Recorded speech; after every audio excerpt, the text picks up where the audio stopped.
ជំរាបសួរនិងសូមគោរពដល់ពុកម៉ែបងប្អូនទាំងអស់គ្នាដែលចូលមកកាន់ Channel របស់ Admin ដើម្បីទស្សនាវីដេអូតម្រុយឆ្នោតខ្មែរសម្រាប់ថ្ងៃទី6ខែ4ឆ្នាំ2025សម្រាប់វេលាម៉ោង1ម៉ោង3និងម៉ោង6ដូច្នេះកុំបង្អង់យូរសូមពុកម៉ែបងប្អូនកលេចមកមើលតម្រុយ2លេខតម្រុយ2លេខ Admin គឺមានលេខ15 17 84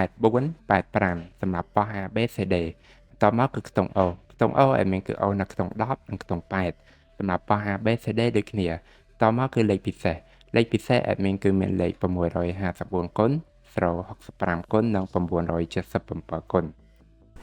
ដែលលេខទាំងអស់នេះសុទ្ធសឹងតែជាលេខដែលមានសង្ឃឹមថានឹងចេញខ្ពស់សម្រាប់ថ្ងៃនេះអរគុណពុកម៉ែបងប្អូនទាំងអស់គ្នាដែលបានទស្សនាវីដេអូនេះពីដើមរហូតដល់ចប់ក៏ជូនពរពុកម៉ែបងប្អូនទាំងអស់គ្នាធ្វើការសងសំណាននៅថ្ងៃថ្មី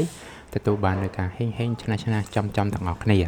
ជាចុងក្រោយ Admin សូមពុកម៉ែបងប្អូនជួយ Like Subscribe និង Share ដើម្បីជាកម្លាំងចិត្តដល់ Admin ផងនិងដើម្បីពុកម៉ែបងប្អូនទាំងអស់គ្នាទទួលបាននូវវីដេអូថ្មីបានឆាប់រហ័សផងដែរដូច្នេះ Admin សូមជម្រាបលានិងជួបគ្នានៅវីដេអូក្រោយ